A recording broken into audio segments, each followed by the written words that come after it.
Well, this makes it clear, doesn't it? The entire inheritance goes to your brother. The will is genuine, so stop your doubting. What? Is it really okay for us to take all this money? My husband, looking down on me, and the elated sister-in-law. The $100 million inheritance from father will be inherited entirely by my brother. I stare at the will stating this with a sense of utter despair. Have I lost everything and am stuck with this despicable man for the rest of my life? But with one sentence from my brother, everything turns upside down. My name is Catherine. I'm a 55-year-old housewife. I have no children with my husband, Robert, and we live as a couple. Robert is, in a word, a typical chauvinist. Since the beginning of our marriage, Robert's commands were absolute, and I could neither defy him nor express my opinion. My husband, 10 years older than me, has no consideration for me at all. I serve Robert like a slave, desperately doing household chores, and if there's something he doesn't like, he doesn't hesitate to verbally abuse me. Being unable to have children was also blamed on me, and I cried in secret almost every day. I wanted to divorce, but I didn't want to worry my relatives, and I didn't have the financial strength to become independent. I've been enduring and staying strong under my arrogant husband, who has a knack for psychological abuse. My only emotional support was my father. My father was once a capable businessman. He built a company from scratch and developed it into a major corporation. Although he was a workaholic, he loved my brother and me in his own way. Shortly after I got married, my mother passed away in a car accident, and my father immersed himself more in work as if to distract himself from the loneliness. It seems the overwork took its toll.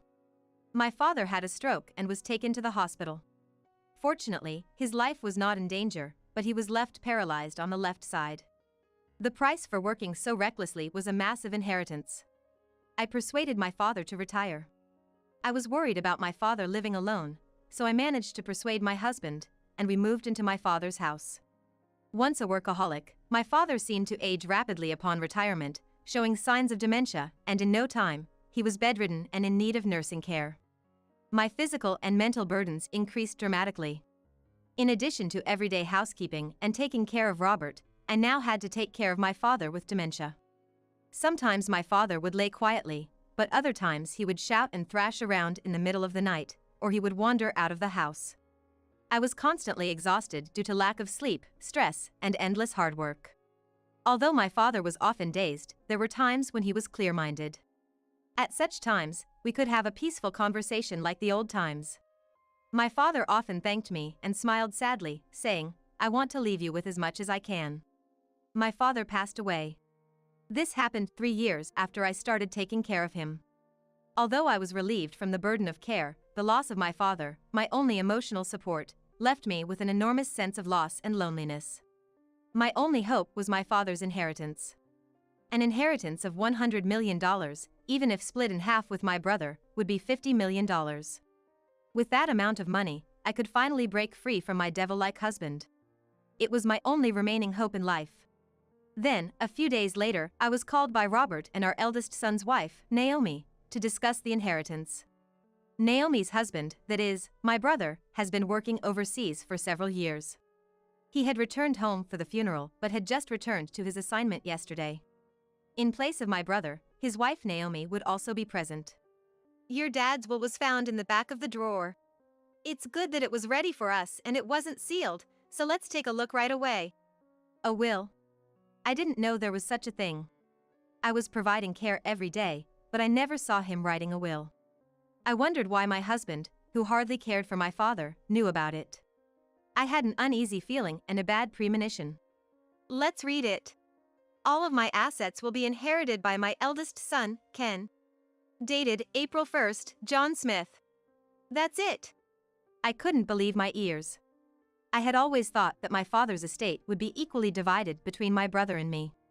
I couldn't believe that all of my father's $100 million estate would be inherited only by my brother. Well, wait a minute. That's strange. Why would that be? My husband handed me the will and told me to see for myself as I panicked.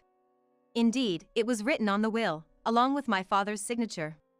I immediately suspected that the will was forged. My father had a good relationship with both my brother and me, and he wasn't the type to favor only one of us.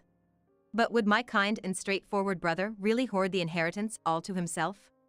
As I was deep in thought, my brother's wife burst into laughter. Wow!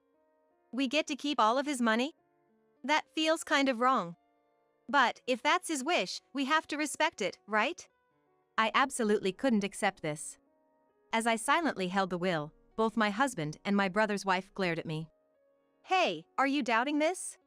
If so, you can bring in a handwriting expert or something. Just because it's inconvenient for you doesn't mean you can go doubting it. You really have a bad attitude. I'll do that, I murmured, deciding to get the will appraised. However, contrary to my expectations, the results were that it was unquestionably written by the testator himself. I was disappointed at the shocking results and fell into despair, thinking about the past. I had devoted my life to taking care of my husband and my father. Living in fear of my husband's anger, being hurt by his verbal abuse, and being called a worthless woman was painful, but my last days with my father were happy. Even though I believed that my father cared for me too. It was more shocking and unbearable for me to think that my beloved father didn't care about me than not receiving the inheritance. I probably have to leave this familiar house and land, because they are part of my father's real estate inheritance. My dream of divorcing my husband is also now back to square one. When I told my husband about the appraisal result of the will at home over the weekend, he sneered at me with a self-righteous face. That settles it, all the inheritance goes to your brother. Don't go meddling in things anymore. The will was real. Always doubting, you worthless wife. He left the house after throwing those words. Speaking of which, my husband has been away from home a lot lately. He's been coming home from work very late, and he's often not home on weekends like this. I found it suspicious, but I didn't want to see my husband as much as possible, so I was actually relieved. Despite my husband's objections, I wanted to talk to my brother directly about the inheritance. My brother, who worked overseas, was always busy, but he was a kind and reliable person. I made sure in advance that my brother wasn't too busy, and then I gave him a call.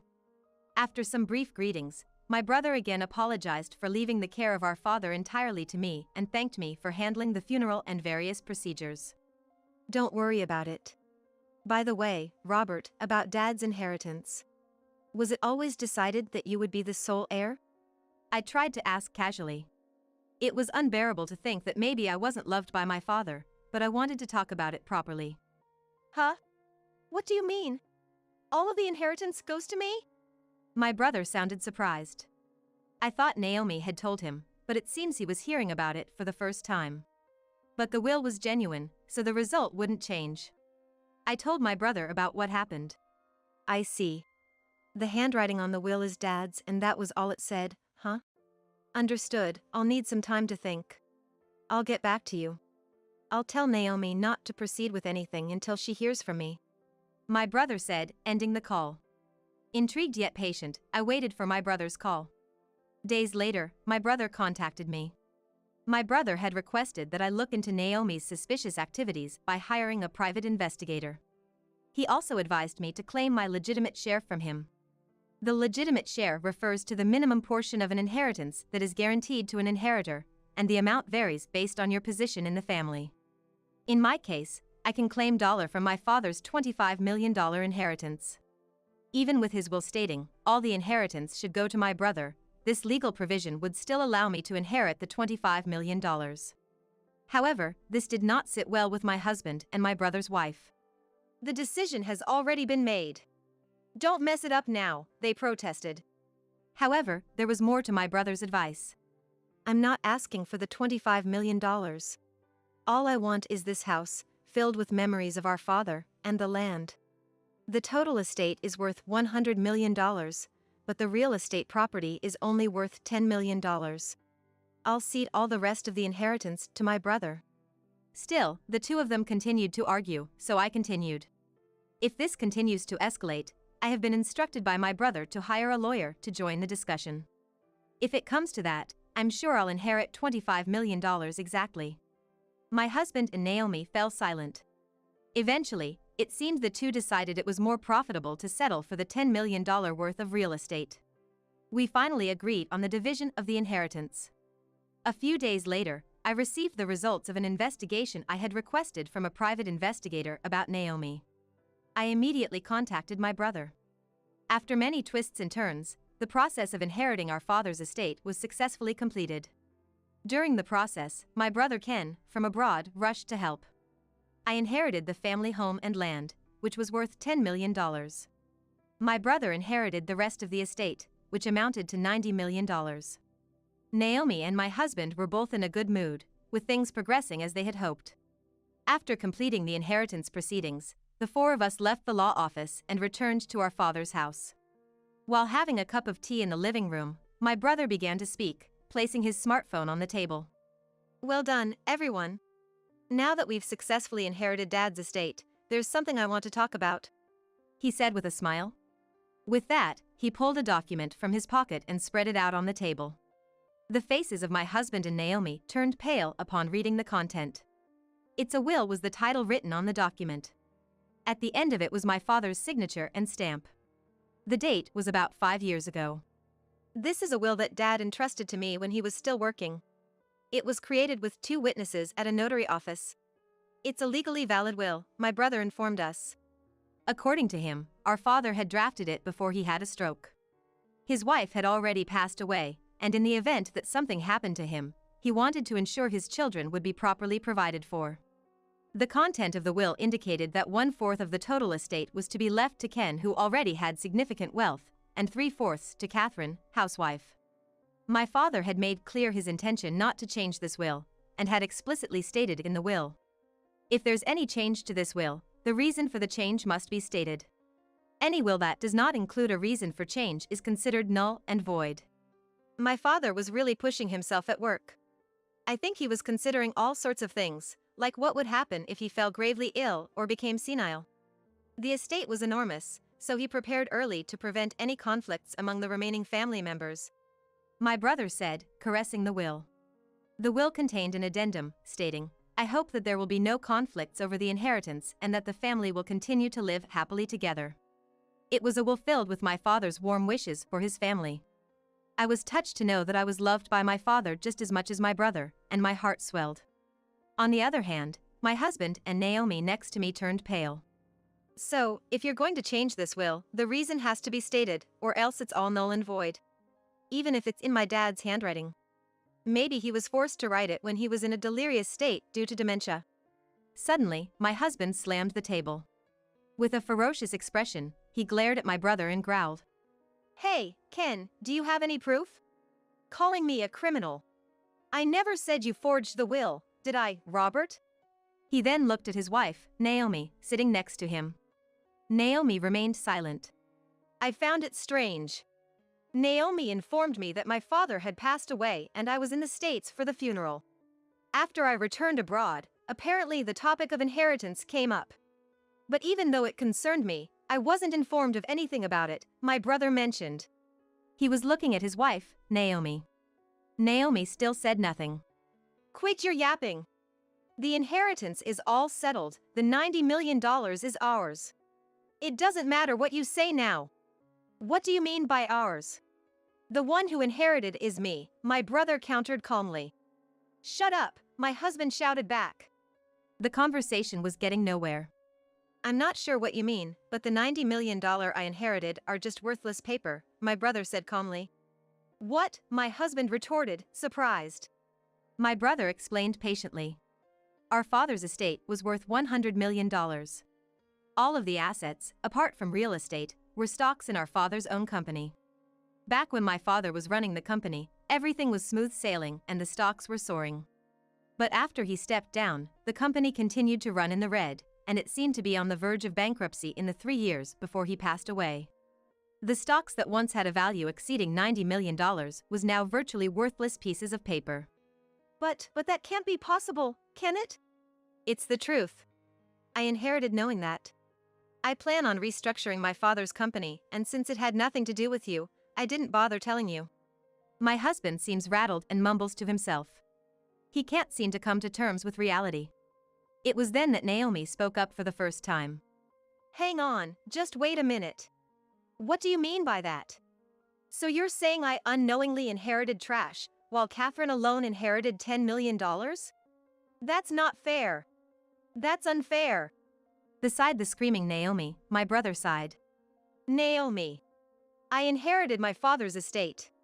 You weren't disadvantaged in any way. Is there any reason for you to be this angry? But, I thought we were going to get all of that $100 million. I planned for so many things. Robert, my husband, glared sharply at the flustered Naomi. So you conspired with Robert, thinking you were going to get all of my father's money. And while you were at it, you were having an affair, weren't you? Naomi and her husband fell silent as if frozen in place. Why? Naomi muttered in a raspy voice. Glancing at her, my brother continued. After our phone call, my brother started to suspect Naomi. Why didn't she talk to me about the inheritance? Why had her interactions with me been so curt lately, and why had she started ignoring my calls? I had my suspicions, and after seeing her post on social media, I was certain she was having an affair. Pretty soon, I'm going to come into a lot of money. I'll be living the life of a celebrity. I've been talking it over with my babe about how to spend it. He told me we're going to have so much fun once the money comes in. I'm so happy. I don't remember having that conversation with you, Naomi. I wonder who this babe of yours might be. No. You've got it all wrong. This isn't. Ignoring his flustered wife, my brother pulled out a large envelope. He took out several photos from the envelope and lined them up next to the will. They were pictures of Naomi and Robert going into a hotel with their arms entwined. The close relationship between the two was clear. I've been abroad, you know. I hired a private detective to investigate because I was curious about your babe. Presented with undeniable evidence, Naomi started to shake. Looking at Naomi's affair partner, my husband, I saw that he was boiling red with anger, a stark contrast to the pale Naomi. Damn you, snooping around like a stalker. What the hell is all this? With your ridiculous will and these photos. What a joke. Stop! Suddenly, Naomi raised her voice. She approached my brother in a seductive voice, like a bad actress. Hey, you're wrong, it's all a misunderstanding. It's all Robert's doing. He convinced me that if I listened to him, I'd get all of your dad's inheritance. Hey, wouldn't you be happy to receive $100 million? I thought it was for your benefit. My husband, who had been easily betrayed, stared at Naomi with his mouth wide open. This picture, we were just messing around. You were always overseas, and I was lonely. You're also to blame, aren't you? Hey, forgive me. The $90 million is no good anymore, but let's take the $10 million from Catherine's real estate. Did you forge the will? Huh? Of course not. Robert did it. He said it was easy and had it written by your father. See, I'm not at fault. When the matter of the forged will was revealed, my husband flew into a rage and lunged at Naomi, but my brother quickly intervened. You bastards. You don't have any evidence. You all will regret this in hell. As he ranted and kicked a chair, my brother coolly watched and slowly took out his phone. Oh, it seems my phone was on record mode. It's been recording everything since we came home. That was a careless mistake. The husband and Naomi turned pale and fell silent. Also, I didn't mention it, but this room has surveillance cameras that record everything. I installed them because of Dad's severe dementia, just in case something happened to him. What a coincidence. In the silent living room, only my brother kept talking. Falsifying a will is a crime. Your earlier outburst at us could be considered a threat, punishable by law.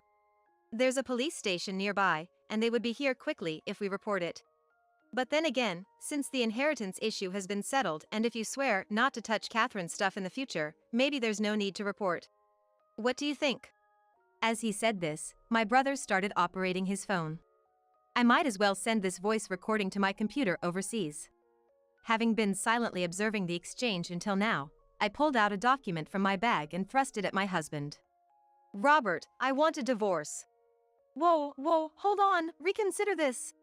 I'm sorry. We've been together for years, haven't we? Who do you think has been providing for you all this time? I've had enough.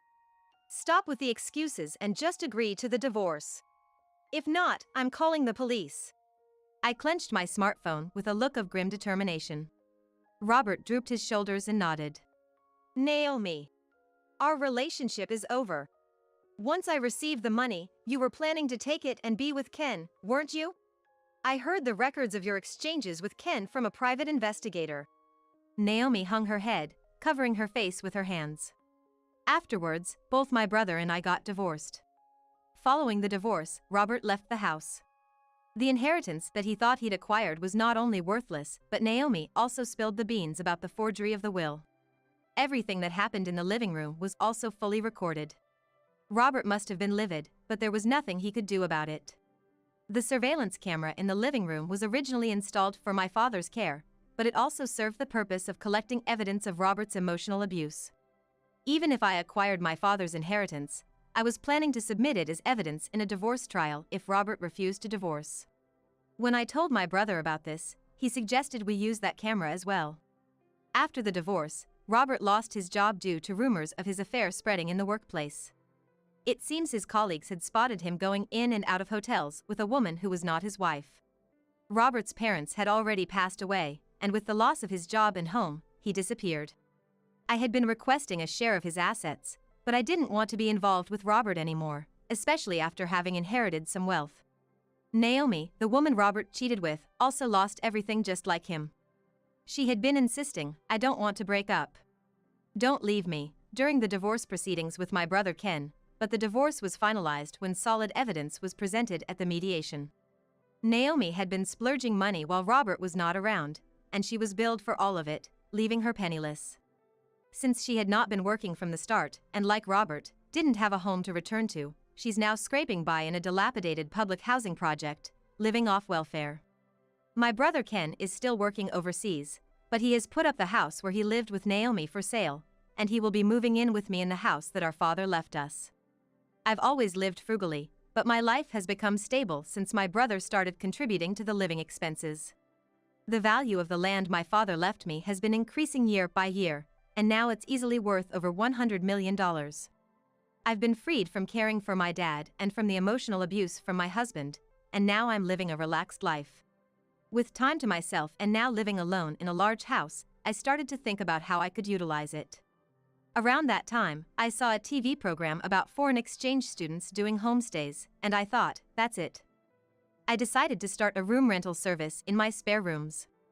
I'm offering rooms at a low cost to college students and exchange students, and now I live a lively life with them.